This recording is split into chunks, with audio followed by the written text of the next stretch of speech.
E se eu te dissesse que existe um exame aqui na cardiologia que consegue detectar problemas no seu coração, ó, muitos anos antes de você começar a apresentar sintomas?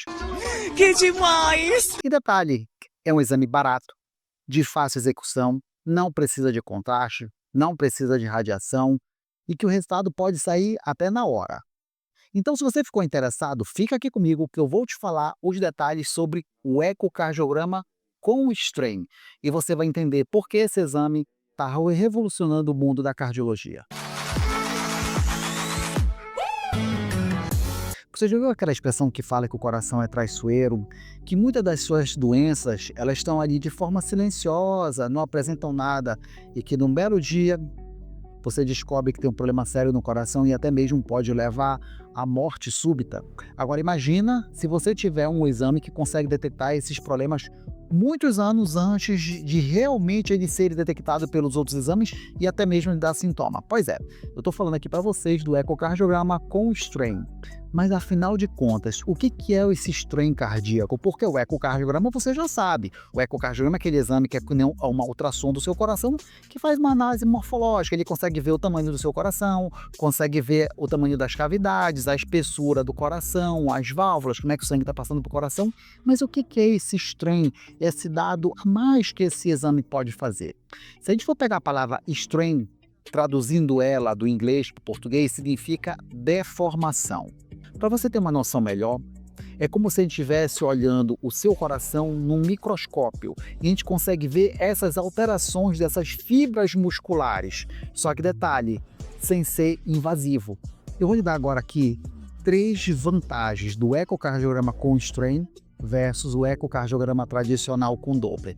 Primeira vantagem é essa que eu acabei de falar para vocês. A gente consegue fazer uma avaliação, vamos dizer, microscópica do seu coração, a gente consegue detectar alterações muito precoces. Para você entender a importância de uma detecção precoce de um problema, vamos imaginar um paciente diabético.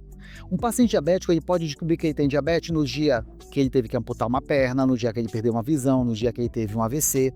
Mas só que antes disso acontecer, a glicose dele, olha, já vinha alta há muitos anos. Mas aquela glicose alta não dava sintoma nenhum. É igual o strain cardíaco. A gente consegue detectar o problema antes que o problema realmente venha acontecer, antes do coração ficar grande, antes de já ter tido um infarto. Segunda vantagem, a gente consegue detectar problemas muitos anos antes do ecocardiograma tradicional poder apresentar. E a terceira característica, ele monitora muito melhor o tratamento do médico. Então o médico está passando um tratamento e ele quer avaliar o quanto que ele conseguiu melhorar. Ele consegue avaliar isso, vamos dizer, de uma forma milimétrica para saber se realmente o tratamento está sendo efetivo para aquilo que ele está propondo. Legal! Bem louco! Agora vamos comparar o ecocardiograma com o strain versus uma ressonância magnética e versus uma cintilografia. Em primeiro lugar, o custo. Um ecocardiograma com strain está custando em torno aí de 400 a 600 reais. Uma ressonância, R$ 2.000. Uma cintilografia, mais ou menos, R$ 1.500. E olha que eu estou falando aí dos lugares mais em conta, porque tem lugar muito mais caro do que isso aí. Tempo de execução. O ecocardiograma com strain. Olha, um médico habilidoso ele consegue fazer esse ecocardiograma com strain mais ou menos ali em torno de 20 minutos. Já uma ressonância magnética, mais ou menos em torno ali de 1 hora, 2 horas. Uma cintilografia, então, são várias horas. Às vezes o paciente tem que vir num dia, ainda tem que voltar no outro. Outra vantagem, preparo zero. Você pode, a qualquer momento, você não precisa estar em jejum, você pode fazer esse exame numa urgência, chegou lá de urgência, pode fazer exame de urgência, enquanto que os outros exames acabam necessidade de preparo, muitas vezes até remédios ali para evitar problemas com o uso do contraste. Essa é outra vantagem sobre o ecocardiograma com strain. Não há necessidade de contraste, não há necessidade de medicamento, não há necessidade de nada. Outra vantagem, não tem radiação. Se a gente for pegar alguns exames, há necessidade de radiação. A gente sabe que radiação pode aumentar o risco de câncer. E a radiação do ecocardiograma com strain, ela é zero.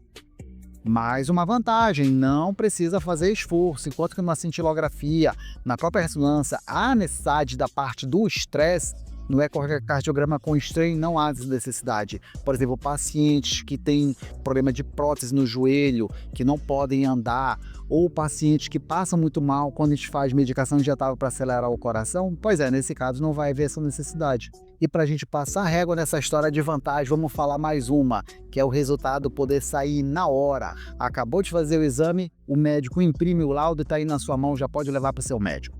Mas doutor Cota, que exame fantástico, eu quero fazer esse exame hoje mesmo, como é que eu faço para fazer? Não, meu amigo, calma lá, que não é assim, vai chegar, vou fazer, não. Um médico tem que solicitar para você, até porque existem indicações para fazer esse exame, não é para fazer esse exame à torta e direita em qualquer pessoa, não é porque não tem radiação, que não tem risco, que é para sair fazendo para todo mundo, porque acaba sendo um custo e é um exame, o exame ele faz parte da anamnese, do exame físico, ele faz parte da consulta como um todo, não é o exame que vai dar o diagnóstico. Eu sempre falo para vocês, quem dá o diagnóstico é o médico, o exame ele vai ajudar o médico a fechar o seu diagnóstico. É claro. E falando em diagnóstico, quais são as principais indicações para você, médico, pedir esse exame para fazer seu diagnóstico?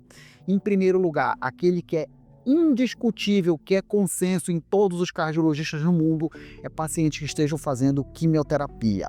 Você que está fazendo quimioterapia, principalmente quimioterapia para mama, a gente sabe que esses quimioterápicos eles são cardiotóxicos, eles podem danificar seu coração de forma irreversível. E quando você começa a fazer o ecocardiograma com strain de forma seriada, a gente consegue detectar pequenas alterações e aí já consegue sugerir para o médico, olha, interrompe esse tratamento porque senão o paciente vai evoluir com uma insuficiência cardíaca. E o médico pode trocar por um outro quimioterápico, evitando assim uma complicação irreversível para o paciente. Você que tem medo de ter artéria entupida, a famosa DAC crônica, doença arterial coronariana, também ele é indicado. Então, se você tem uma placa de gordura ali, tipo 80% entupida, e não está chegando sangue direito ao seu coração, começa a ter alteração dessa contração do coração, alteração da deformação, e com isso a gente consegue detectar. Pacientes que são hipertensos, diabetes, são pacientes de alto risco, também a gente pode pedir, principalmente se vier associado com aqueles sintomas meio estranhos, tipo um cansaço, uma dor no peito que não tem muita cara de ser coração, e a gente quer afastar. Aquele paciente que não consegue, por exemplo, fazer um teste ergométrico, essa seria uma indicação bem interessante do ecocardiograma com strain. Outra indicação muito boa, atletas de alto rendimento. Principalmente se eles estiverem fazendo esteroides anabolizantes. A gente sabe que esses medicamentos realmente eles levam à lesão cardíaca. E a gente consegue detectar alterações muito precoces, muito sutis, antes mesmo do ecocardiograma tradicional, dá? A gente vai conseguir detectar e aí já sugerir, olha, é melhor você parar, é melhor você reduzir a dose, evitar uma complicação, um mal maior, que acabe levando o atleta até mesmo uma aposentadoria por conta dessas alterações. É claro que existem outras indicações que não são tão comuns, por exemplo, se eu for falar para você de sarcoidose, amiloidose, doença de Fabry, miocardiopatia hipertrófica, você não vai entender. Pacientes que têm história de morte súbita na família. Aí eu já estou querendo investigar alterações muito precoces, como, por exemplo, para investigar uma miocardiopatia hipertrófica, uma amiloidose, uma sarcoidose. E, óbvio, sem dúvida, não podemos esquecer da quimioterapia e dos atletas, principalmente em uso de anabolizante. Eu não acredito que você chegou até aqui e esqueceu de dar o like, então aproveita e dá logo agora. E você que não é inscrito no canal, se inscreva para continuar recebendo conteúdos que nem esse, de fácil entendimento e com uma pitadinha de humor. Eu sei que tem muita dúvida ainda e alguns vão perguntar e eu vou ter o prazer de responder. Alguns eu não vou conseguir responder aqui, mas eu levo lá para minha live Pinga Fogo, toda segunda-feira, às 18 horas, horário de Brasília, tá bom? Um forte abraço, Deus abençoe todos vocês, nos veremos no próximo vídeo.